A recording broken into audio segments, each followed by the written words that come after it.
So during this presentation, we'll be going over a general overview of, if you can see on the screen, one of our newest programs, Honors Global Communities program, which will be led by the Honors Global Communities staff, Director, Dr. Sarah Croco, Associate Director, Natalie Binsky Abraham, and then also we have the Program Manager, Giovanni McLaurin.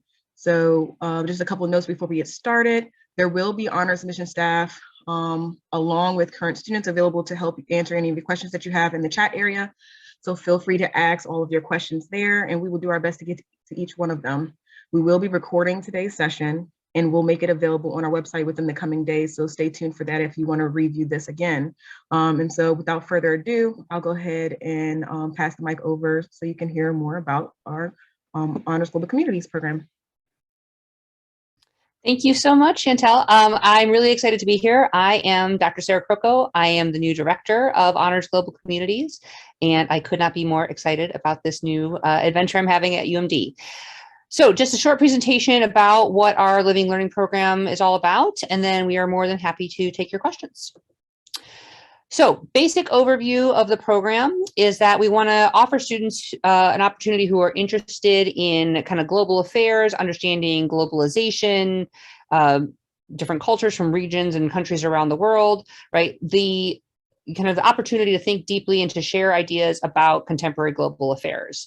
A new thing as we move to the Honors College, what we are adding is a data science element. So my home department is government and politics, where I teach the statistics courses. So I have a background in this, and I'm eager to share it with this living learning program. So students will gain an ability to do basic data science, which will hopefully open up a whole bunch of doors that are available at UMD if they want to explore that further.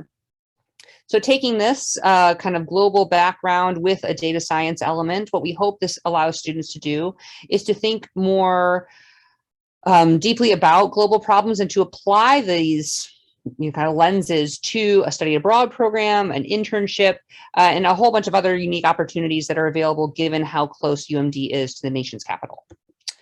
So here are the kind of the main staff that we have in Global Communities, myself, Natalie, and Giovanni, and we are all very excited that you guys have joined us this evening. Yes, so moving on, just a few pictures of some activities that we like to do. These are, of course, I think a lot of these pictures are from pre-COVID, but we're still having fun doing lots of stuff. So there's a lot of, you can see here, kind of student interest fairs on campus. A lot of fun field trips. We take advantage of how close we are to DC to go downtown. I know in the past we visited embassies, visited a chocolate factory. We've been to the UN, right? So we like to really take advantage of our unique position here on the Eastern Seaboard. In terms of our student body, we have a very wide variety of students from a great number of backgrounds. There's about 60 to 75 in each cohort, so around 150 students total in the program. It's a 2-year program. All colleges and majors are represented, which I think is great. So BSOS, which is the social science, behavior and social science, is my home college, but we also have from business, engineering, art history, all kinds of things, right? So it's not just for political scientists. It's for people who have interest in global affairs, regardless of their background, and we welcome everyone. In terms of in-state, out-of-state, about 75% are in-state, and then out-of-state international is 25%, which we think is great. Student connections all over the world, just like UMD in general. This is our home, Dorchester Hall. You cannot have a better location than Dorchester. I think it is the closest dorm to McKeldin Library. We will be posting these slides online later, and you can click down here, and our students have prepared a little YouTube tour of the dorm, which I think is great. It really is centrally located, just ideal location, close to the Union, like I said, close to the library, close to UMD's mall, which is pictured behind me here. So yeah, really cannot beat location. So I just wanted to, this was, said in the beginning, but we have made a move from just being a living learning program to being a living learning program within honors, right? So we went from, this logo, right, to this new honors shield. And we are really excited about this transition. We think this offers a whole bunch of opportunities to collaborate with other living learning programs and to really put our stamp on this new kind of version of global communities by adding in this data science element. So we're very excited about this new transition. The new program, now that we are in the Honors College, will be 16 credits. All students in their first year will take HGLO 101 with me. So that is this kind of global class or class about global issues. It will change from year to year, depending on kind of what the pressing issues of the world are. I'm sure we'll have a unit on COVID, units on globalization, units on human rights, things like that, all with an eye towards data science. So thinking about how can we study these issues empirically, how can we test hypotheses to inform decisions that we might want to make about policy. You'll also take HDLO 100, often this is taught by Natalie, and this is Introduction to Global Communities and the University. Very, very useful class to help students kind of get their footing and understand how this program fits within the university and to get them off to a great start at UMD. In the second semester of your first year, you'll take GVPT, which is Government and Politics 201. Typically, I will also be teaching this class, but even if I'm not the head instructor, I will be involved with the honors sections. So this class really introduces people to the idea of empirical research, large N, or using big data sets research. I teach this class every year. It's one of my favorite classes to teach. We learn how to program in R. We also do our own survey. If you guys are in this program, you will be in the honors section that will do all the work that the kind of regular sections are doing, but we'll also add some more challenging, more enriching material to kind of broaden your experience in this. In the second year, there's two options, and we're very, very excited about both of these. The first one is the Global Fellows track. We have a whole Global Fellows program on campus that has their own kind of inventory of courses with fantastic instructors, most of whom are practitioners from the field. So it could be somebody who works at the State Department, somebody who worked at the FBI, somebody who works at an embassy, right? Whole bunch of different stuff downtown and internationally. So the first semester that you're in the Global Fellows track, you'll take their coursework. And in the spring semester, they help find an internship that's really well suited to whatever you're interested in. So they do all this, background work, and they have tons of connections in terms of setting up really fantastic internships. If you don't want to do that one, you can do the academic track where you'll take HGLO 208. Sometimes with me, it might be somebody else, depending on my other teaching obligations, which will kind of be an advanced class that will have both a data science and an international component to it. In the spring term, you can either do a service project that's related to some kind of global mission, research on a globally oriented question, or study abroad. This is also then followed by a capstone. And students in both of these tracks will take an advanced honors class at the 300 or 400 level somewhere else in the university, and we have an approved list of courses that meet those requirements. What can you do after HGLO? I think this is probably the most exciting part of our program, is because it opens up so many doors at UMD. UMD is nothing but doors to be opened, right? We have so many fantastic opportunities. So I'm just telling you a small list of ones that I'm pretty familiar with, right? There are many, many more.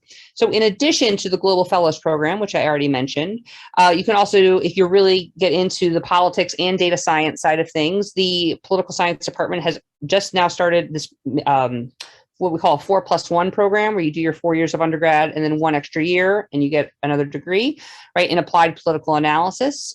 Just this month, the Behavior and Social Science College is launching a new social data science major. And also in government and politics, you can do the MIDCM, or the minor in international development and conflict management.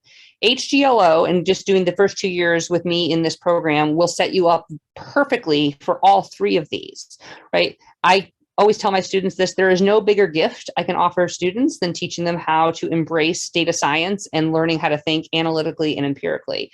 That is what helps you on the job market. I know that seems a long way away now, but that's what I see as the most empowering tool I can give you. So that's why I wanted to bring that to my version of global communities. So with that, we just wanted one more. This is what kind of getting back to the events. These are some of our field trips that we took. This one's, of course, downtown. Here's over at the UN, right? I think maybe this was the chocolate factory. I'll have to look that up. But we also do really fun events in our dorm itself. So we have this great common area. Here we can see this is when students did some kind of, I think, looks like pottery painting. Over here is in our lounge area where we'll often do these smaller chats. We might bring in an ambassador or somebody from the state to talk to us about global issues. What I'm really hoping to do this semester is have someone in to talk about the global vaccine issue. So it really is, UMD just lends itself so well to having so many connections with people in the policy world that we never have a shortage of cool people to talk to. If you need to get in touch with us, hgc@umd.edu. We would love to take your questions. And with that, I will stop sharing and the floor is open.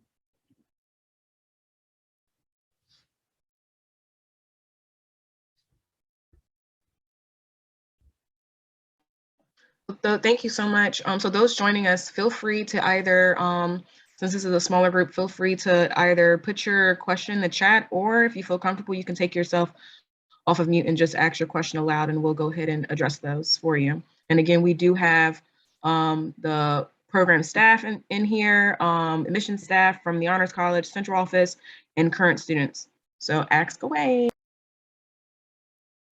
We actually have the current students introduce themselves. Sure, I can start. My name's Stamanna. I'm a freshman in the Honors College, and I'm in the University Honors Living and Learning program.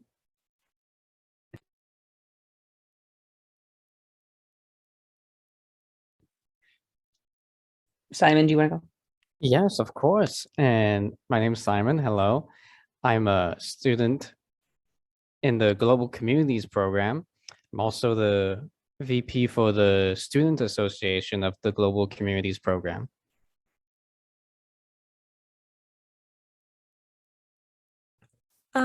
My name's Hannah. I'm also a member of the Global Communities Student Association. I'm the director of Global Ambassadors there, so I made that fun YouTube video that you all get to watch soon.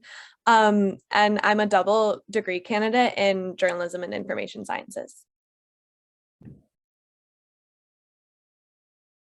I see we have a question in the chat about what majors are usually in the program. It's really a wide variety. We have everybody from political science to computer scientists to engineers to arts and humanities. So it really is, we try to get a really good balance of different majors. I have, all political scientists in my class usually, so I welcome having non-political scientists in the LLP. Are there internships in global affairs, even if you're not placed in global? Oh, yes. The Global Fellows program that I mentioned is open to anybody. This year, we were really kind of formalizing our partnership with them, but anybody can take advantage of that Global Fellows program that's open to all UMD undergraduates. So that's open to you regardless of if you come to HGLO.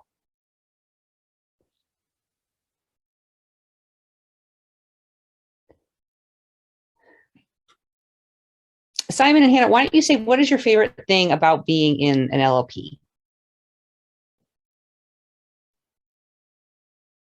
Yeah, I can start with that one. Well, my favorite thing has got to be the people that you meet. Because global communities, as the name suggests, is a very global community, a very diverse group of people. And because of that, everyone you meet is just so interesting, so fascinating in their background and their interests as well. Hannah, how about you? Yeah, all the same things that Simon said. I just want to add on the one question about all majors. Something that I have found really useful, and that I know a lot of my friends in the program have found really useful, is even if you're a STEM major, even if you're like, this really doesn't apply to me at all, in the past, and I know likely in the future, a lot of the global communities coursework has helped people knock out their gen eds really quickly and be able to get to their major classes faster. So even if you're kind of like on the fritz or like don't really know if this is the right fit for you, like it's still super useful. And of course I'm getting a call, mute that. And then I think just going back to what Simon was saying, the people that you're able to meet and interact with through the program and just all of the different events that you're able to take part in. Some of my favorite events last year was when we would have representatives from the UN or from UNESCO come and talk to our class, and just like having that hands-on experience and be able to network with those people as someone who's really involved politically and like passionate about learning about global issues, that's been such an indispensable part. And then also just Dorchester Hall, which is the best ever. I can't get off my high horse about that. But yeah, the perfect location and not having to live in a giant high-rise dorm and having a much smaller community. To address one of the questions in the chat, there are about 150 students in the LLP across both years of the program. In terms of class size, I don't know if Natalie or Giovanni want to speak to that. I mean, there is definitely a lecture. Like I know for the class in the fall, I'll have everybody in, or I'll have the first year cohort in lecture with me. But then that's broken down into smaller discussion sections later in the week. But generally speaking, honors classes, the sections of them are typically smaller than non-honors classes. Yes. So for example, we aim for the discussion sections to be 25 students or fewer. And that is because most of the discussion courses actually take place in our seminar room, which is in Dorchester Hall. And so it's kind of a cozy classroom. You don't have to even get out of your pajamas to come down to class. And, you know, the capacity is smaller than a large classroom. So we aim for about 25 maximum.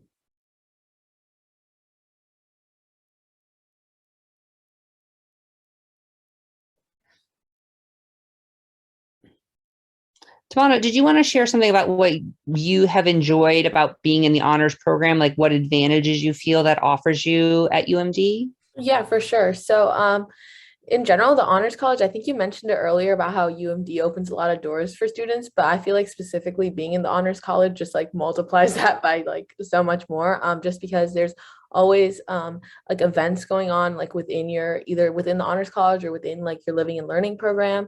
There's like ways to meet people, like I think you guys already mentioned as well. And also going along with like the coursework, like when picking your living and learning program, for me, like I wouldn't even necessarily like say to worry about like whether your major fits into it or not, just because like having those honors courses that are different from like your major courses. For example, I'm a bio and secondary ed major, but my like university honors classes have, you know, I didn't choose to take any classes that relate to that. And it's kind of nice getting a break from my major related classes. And it kind of just, you know, expands my network into like, you know, my knowledge. And it's nice to learn about new things that instead of stuff that I'm already like learning in my other classes. So I think like the diversity of classes and diversity of things that you learn being in the honors college is really nice.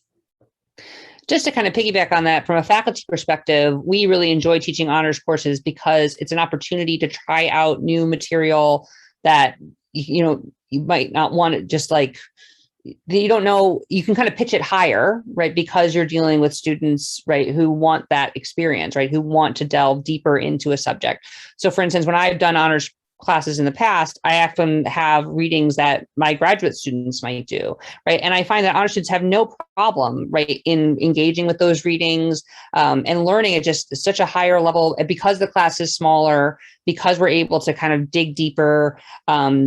Because I think that's kind of the fun from my side of things, right? And being a faculty member teaching honors that I really enjoy. Like I know those students are going to be motivated. I know they're going to be super engaged. We'll have done the reading. It's just a great experience all around. So even if you don't go with HGLO, the honors program in general is just, I think, you know, as Stamanna put it, I think it really just elevates the entire college experience in a really good way.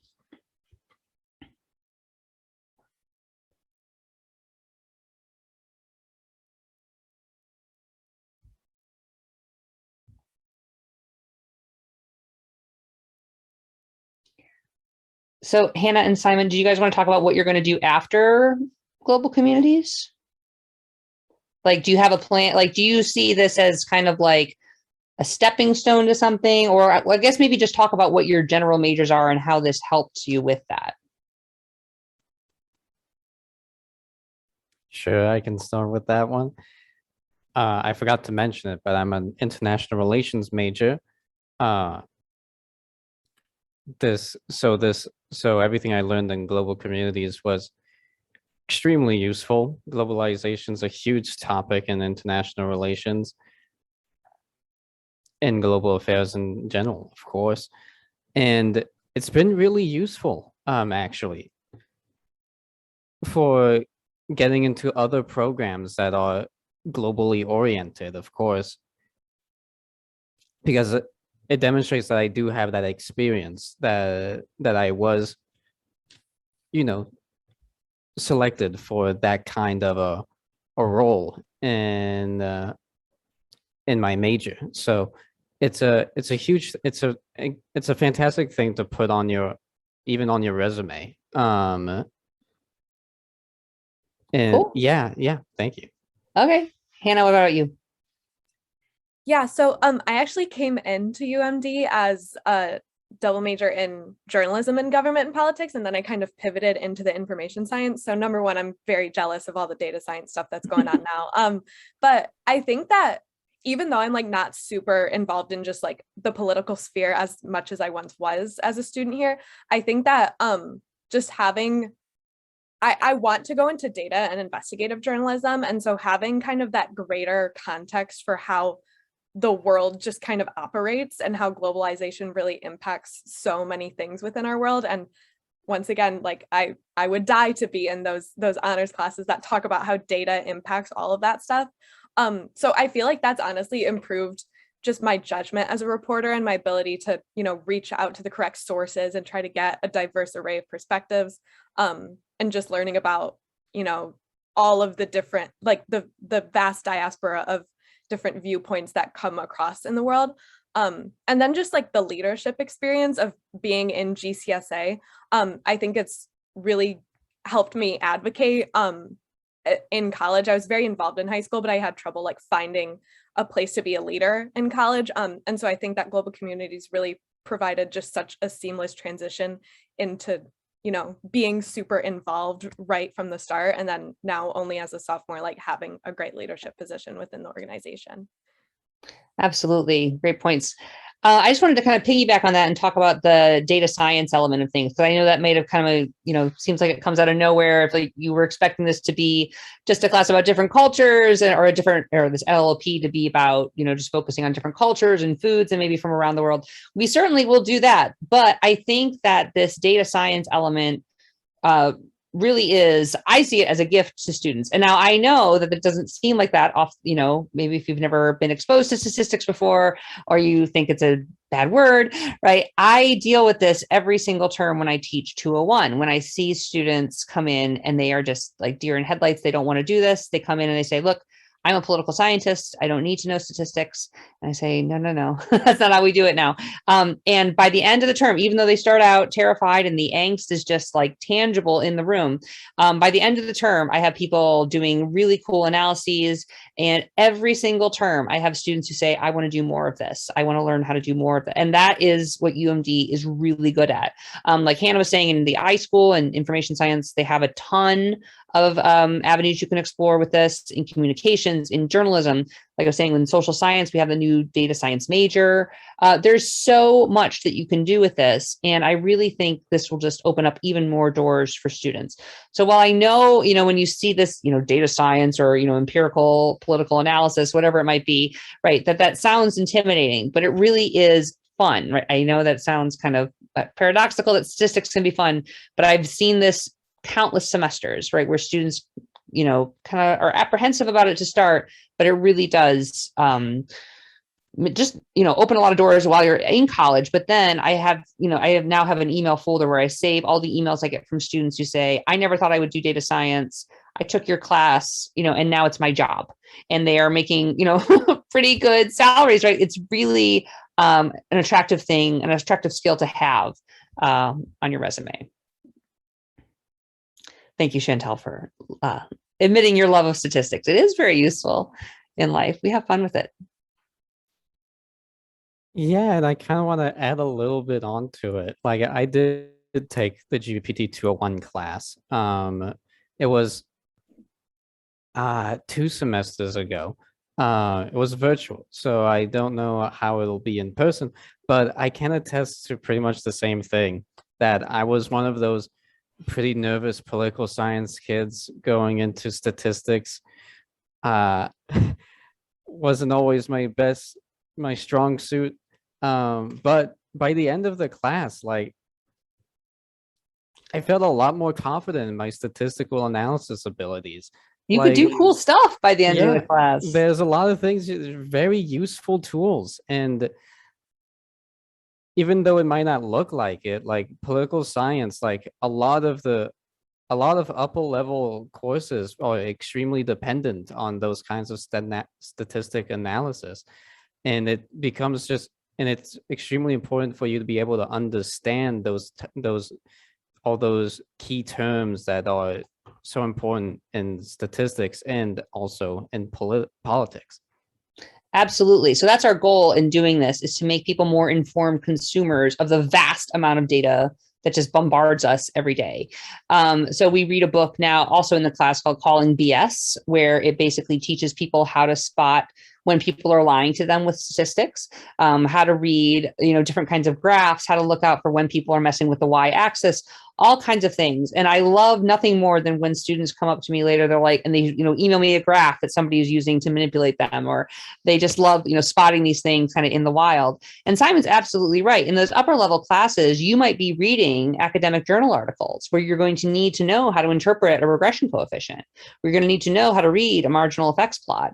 And that is what this class really sets you up to do. So even if you're, in HGLO and this is the only government and politics class you take, I'm married to an engineer. I know engineers look at regression coefficients too. Like, it does not matter what your major is, right? This stuff is useful, even if it's just, learning how to read statistics, and by that I mean kind of friendly statistics that like the New York Times or Washington Post might talk about.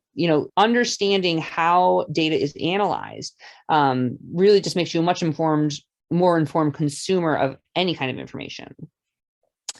Okay, what kind of opportunities are there for former global communities? Really, sky's the limit here. So with the Global Fellows program, I've been talking with the director over there. Once you're in their program, you kind of become a part of that kind of cohort as well. And they have opportunities throughout your whole time at UMD, be that other internships, making connections with people in the policy world, with the other programs that I mentioned, either going into advanced applied political analytics, which is that 4+1 program, which really is a huge deal. Like, if somebody wanted to do that program and was not an undergrad at UMD, they would have to pay a lot more to get that same degree. Whereas if you're already enrolled in UMD as an undergraduate, you just pay for that one additional year and you have the second degree. So that's a possibility. Basically any like the social science data program, lots of stuff. Like Simon is in the international relations major. That's another possibility. That's kind of like under the umbrella of my home department, but it's its own thing. So yeah, there's a lot of opportunities for global and just international studies. If you want to go the politics angle, if you want to go economics, we certainly have that as well. So I think there's a lot of stuff that people can do. Like Hannah is doing journalism. I think that's a very valuable, skill set to have going into that field. So it really is up to you. I mean, I think you'll find at UMD that there is no limit on opportunities. It's really kind of using your time in these LLPs, right, where you have kind of more attention because there's a smaller group where you can find out about all these different opportunities that are available to you. I mean, I feel like just having become director, I've learned about so many things. I've been at UMD's campus for 14 years, and I didn't know all these things existed until I was director. So I really think it's just a matter of asking and taking advantage of the fact that you are already more plugged into UMD than somebody who's not in a living learning program, right? Because you get this kind of cohort effect where it's just you and the other people who came into the program at the same time. So I think it makes not only making friends easier, but also learning how the university works, right? Like the 100 class that Natalie teaches, I think does a fantastic job in introducing students to how to be a more, I don't know if efficient student, like more effective student at UMD. And so it is a big school, right? There's tens of thousands of undergrads, which makes it awesome. I've always been to big schools and loved teaching at a big school, but that can be overwhelming, I think, to some. And I think having an experience in an LLP in your first 2 years makes the university seem a lot smaller, but also just makes you aware of all the myriad opportunities that are available to you. So it's kind of a long-winded answer to that question, but I really do think if you're interested in something, UMD has an outlet for you.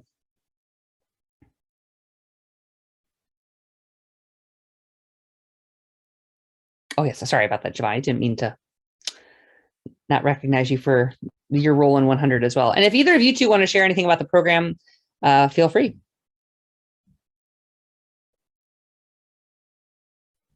Sure. I think one thing that we can share out a little more on might be a little bit more of our kind of extracurricular and co-curricular programming. So for example, these are, when you're done with your classes, when you're done with your statistics assignment, you can join us for some of our events that we hold in Dorchester Hall. So for example, each semester we highlight a different culture for our cultural dinner night.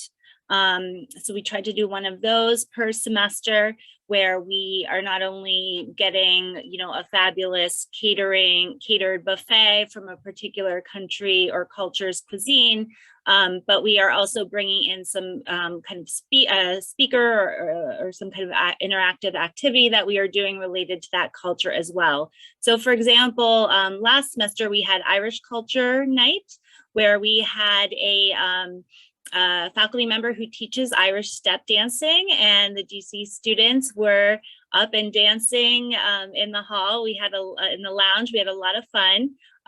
We also had some traditional Irish cuisine and baked goods and tea, and it was just a lot of fun. We've also done, lots of other cultures as well. This semester, we're planning to do Salvadorian culture. And then, of course, Hannah and Simon are both members of our Global Community Student Association, and they have a long history of some long-standing events that are well known across campus. So Simon and Hannah, if you want to talk about the Global Potluck and also Cultural Explosion, maybe for a minute. Sure thing. I couldn't say enough things about the Global Potluck. It's just so good. Pretty much everyone just signs up and they bring in a dish that's important to them, to their culture. And by the end of it, you just get a huge buffet of just so many different types of cuisine. I probably took 3 plates that day. And it was just so good. In the Cultural Explosion, we do that. So Global Potluck, we do it the first semester, when everyone's on. In Cultural Explosion, we do it second semester. Cultural Explosion is basically a show where we invite many different groups on campus to come and perform. Right now, we're looking at a bunch of different performances from different groups, a cappella groups, like ensembles, and all of them representative of a different culture. And it's going to be a fantastic event. Yeah.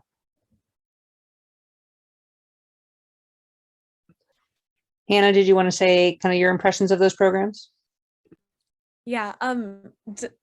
First of all, like everything that Simon said is true. Global Potluck this year was like, I think my cohort's first like actual event where we like all got to be together. I met some people for the first time there. And it was just, to me, like there were probably like 100 people in the Dorchester basement, just like all eating the best food ever. And it's just such a community building event, especially just when it's complemented with all of the coursework that we do, like learning about different cultures and especially the importance of food in different cultures. So I think that's just so complementary and a way that GCSA is able to kind of work with the academic program in that way. And then Cultural Explosion, we haven't had in person in my time here. So I'm also really looking forward to that. And just, I know that the GCSA members who are in charge of it have been putting in so much work to get just dance groups, and we've got the whole lighting setup going on. We've got the stamp ballroom. So it's just, at least to me, like having the virtual experience versus having the in-person experience, it's just been so amazing to see just how much these events are able to build community, and, you know, hearing about them for so long, like everyone here is hearing about them and just talk and talk, but actually getting to experience them, it's really like, that really solidified, like when I went to Global Potluck, I was like, this is why I'm here. Like I took the classes, I know the people, but like, this is why I'm here, to like be with my friends and eat this awesome food. I'm excited for that. That's going to be cool. There was a question in the chat. Is there a difference between doing global fellows as a global communities versus a university honors student? So no, the global fellows program is open to any UMD undergraduate. It's just that with our particular program, we have a more formalized partnership with them, in that I have spoken to the director and she knows, you know, that a bunch of our students are going to be applying, but it is open to anybody, right? The application process is the same. So it's not dependent on being in this program. It's just that we have kind of set up an awareness, I guess, of both programs, right? And so that, because we really do go hand in hand so well. So, oh yes, definitely do follow us on Instagram. I know Giovanni put some quality content up there.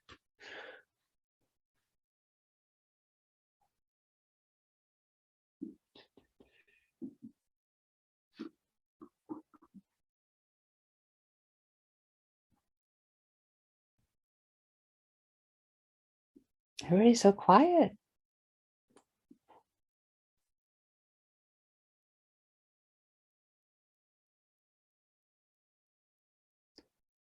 Tamanna, are you in University Honors? Is that your LLP? Yes, I am. Okay. Okay. Do you find that there's a lot of exchange between the different communities? Or, I mean, I know they're all, you know, have, you know, at least 150 students in them. So maybe not, you know, there's plenty to do within your own, but do you find that there's a lot of kind of cross-pollination between them, or what's been your experience?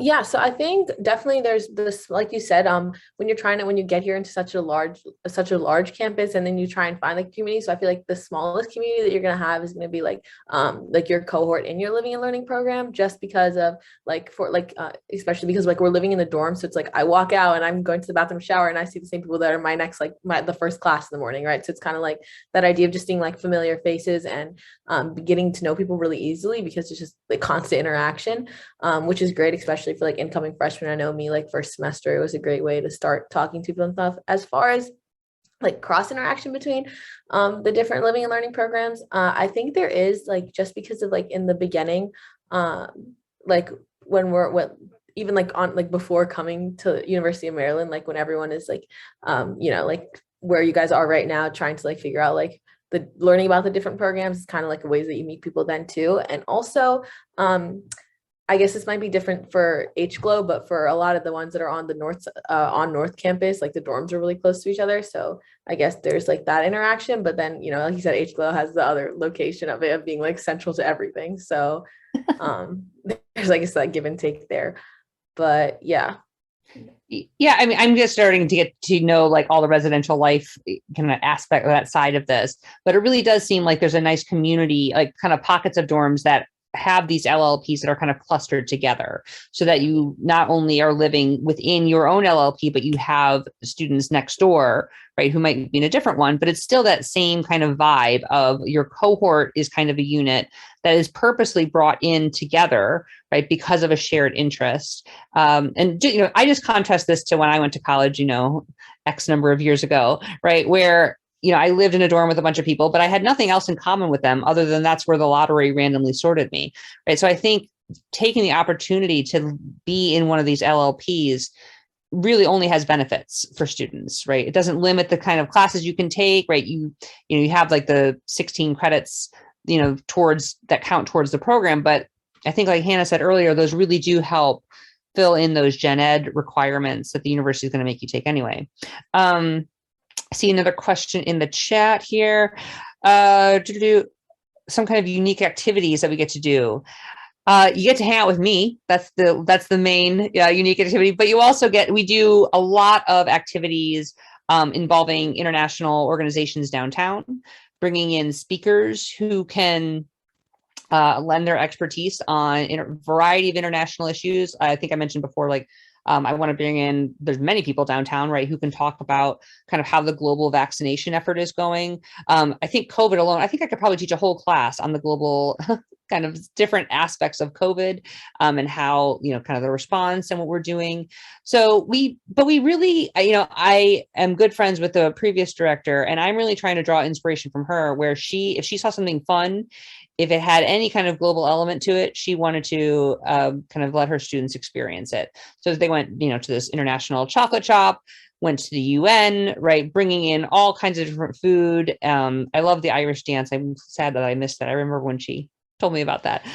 So there really are, we really are always mindful of that global side of things. But in terms of what I see as kind of HGLO's unique position within this honors college group is that we have this substantive focus in global issues, but that we also offer you this data science side of things, which you can apply in any major. And so it's really, you get the fun kind of global international side of things, but you walk out of this program with the key to open so many doors at UMD because you will have the statistical tools to do that. You'll be able to say, oh yeah, I can program in R. And once you can program in R, right, it's really easy to learn how to program in Python. And like I said, I told the students who were earlier, I know that seems kind of like another foreign language to learn, and it is in a way. But that, I think, makes for the most well-rounded students and who can really take advantage of all the opportunities that UMD has to offer.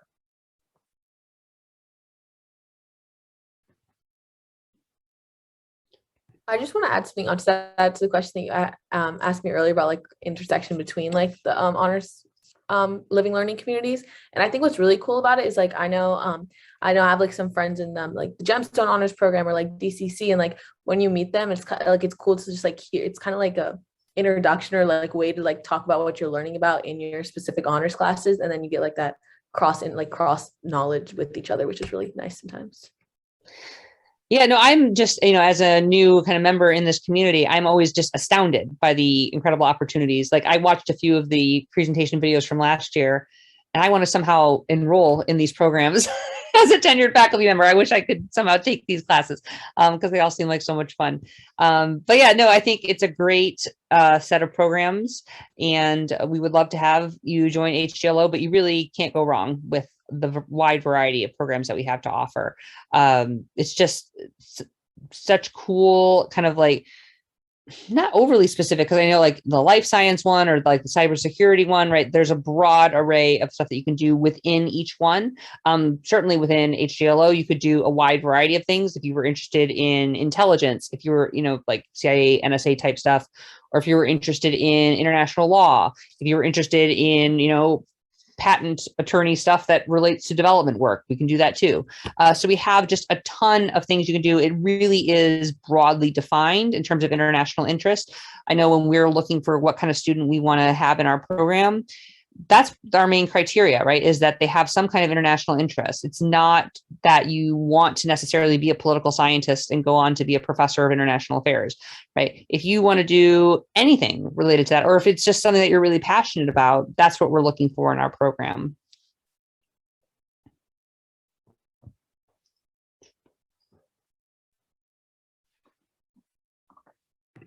Another nice thing about going into like these honors classes, no matter what like living learning program you do, is that it really exposes you to a lot of new things. And you might have like you said with like statistics and things like that, guys might go into like the programs not being super interested, but you might like after you expose to it, if you just go in with an open mind, like it can be really great. Like for me in high school, I know like I was like a really hard like science and math person. I didn't really like English classes or like reading things. But then when I started taking my UH classes and there was like more like readings, discussions, watching videos, I realized that it's like I actually do kind of like this, and it can be interesting if it's like, done in the right way. So I think it's another, opening doors and opportunity through the honors college.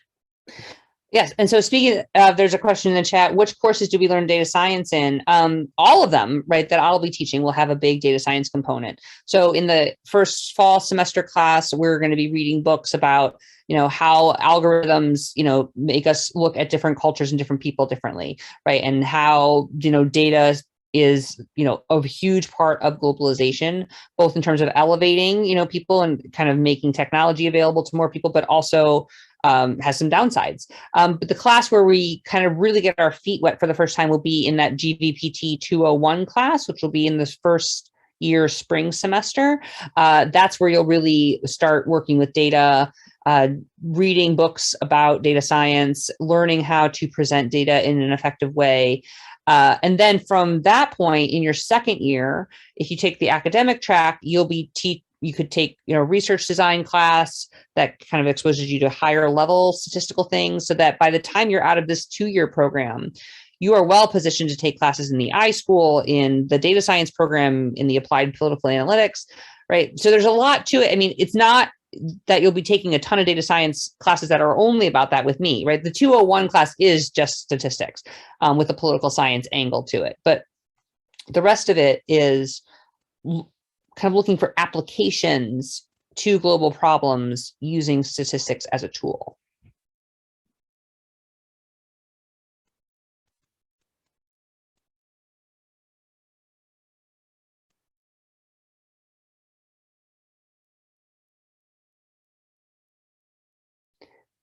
I wonder if we could hear from the students about what made you pick your particular LLP when you were in their shoes.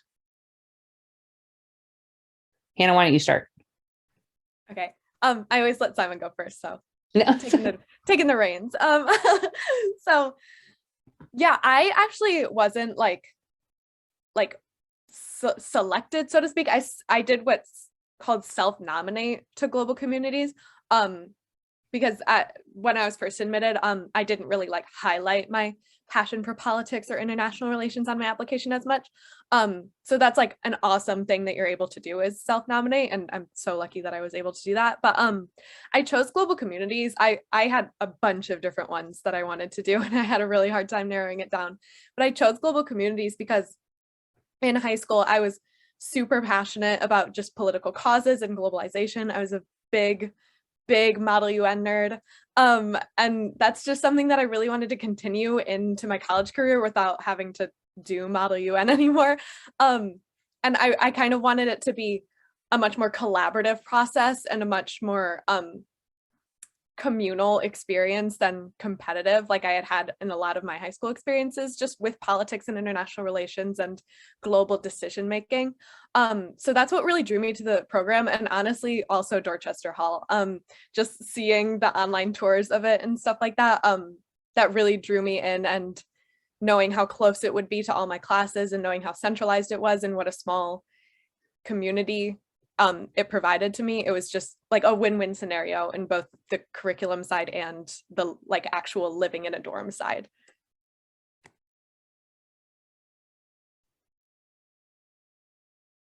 Yeah, I gotta agree. I mean, when I got the letter that I was accepted into GC, I was like, I mean, I would, I guess, like, if I remember correctly, I was like, it was a yes. It was a definite yes. I mean, I applied for international relations, but I was like, I don't know. I kind of want to play hard to get, I suppose. So I went to the orientation sessions, and I went to the in-person tour of Dorchester Hall, and every time it was just like, yes, yeah, yes, I will definitely do this. Yeah, to me it was a no-brainer to pick global communities. Absolutely. And then Tamanna, how about you with university honors? Yeah, so for me, I think I've probably mentioned this already as a theme, but when I want to know, I knew that my course was going to be filled with like a lot of bio and chem classes, and I didn't necessarily want my honors classes to be like that, like super similar to that. For me, I wanted to, like, get and see something new, something different. And so what's really nice is a lot for like our programs, they all like have like their own website and things like where you can check stuff out. So for university honors, I looked at like the thematic clusters, which is basically like the sets of courses that you take while you're in the program. And there were just a lot of that like stood out to me. Like a lot of them are on like social justice issues, issues and things like that. So like one I'm taking right now, the cluster that I'm in right now is identity and intersectionality.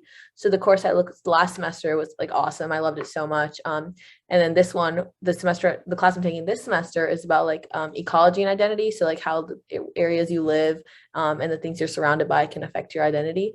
Yeah, I wanted to explore something that I really haven't had a chance to do yet. So that's why I chose UMH.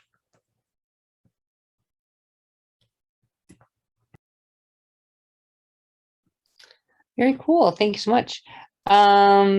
Yes, no, thank you, Chantel, for the shout out. That yes, having this data science background and programming experience, to tell a story of this one rock star student I had. This was 3 years ago, right? So this wasn't that long ago. She had 17 interviews and got 17 job offers. And at every single job interview she went to, they said, "What can you program in?" And she wasn't a tech person. She was looking at jobs. She ended up actually getting a very prestigious paid internship at the Federal Reserve. She wanted to do politics, but every single place asked her, "Can you program?" And she could say, "Yes, I can do R." And she taught herself Python. And that's not a far-fetched thing to do. So like I had to teach myself R. I'm also the methods field chair over in political science. And I made the decision that we were going to teach everything in R. So that means that I had to learn it myself one winter break. And now I go into Python and I can read Python and understand what that's doing. And I've learned that I can teach myself all kinds of new things in R. And students learn that too. And I'm so jealous of, freshmen taking this class because they are being opened up to this world where it really is the sky's the limit. You can do anything with it.